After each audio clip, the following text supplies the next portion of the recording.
অনেকে হত্যার শিকার হয়েছে, গুমের শিকার হয়েছে। আমরা তাদের তদারকি করি না। আমাদের মাঝে আজকে যিনি প্রধান অতিথি, তার ছেলে সানিয়াতকে কিভাবে ডিবি অফিসে গিয়ে নির্মমভাবে নির্যাতন করেছে, সেই পয়সা আজকে আমরা আমাদেরকে শরীর শিউরে উঠে আমরা বলতে চাই, আমাদের বিএনপির প্রতিনিধিত্বে এই ধরনের ঘটনা কিন্তু উপস্থাপন করা হয়নি।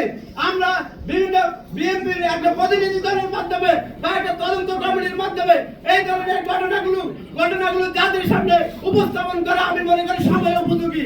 আজকে অনেকে বাবা নেওয়ার জন্য অনেকে আমাদের মাথার উপর ভর করে আমাদেরকে পুঁজি করে, অর্থাৎ গণঅভ্যুত্থানের অর্জনকে পুঁজি করে তারা আজকে স্বার্থ দেশের মতো আজকে দেশকে বিক্রি করার জন্য, দেশের অর্থনীতিকে পঙ্গু করার জন্য আমরা সেদিন কি জন্য আন্দোলন করেছি, কি জন্য আমরা জীবন বাজি রেখে আমরা আন্দোলন করেছি।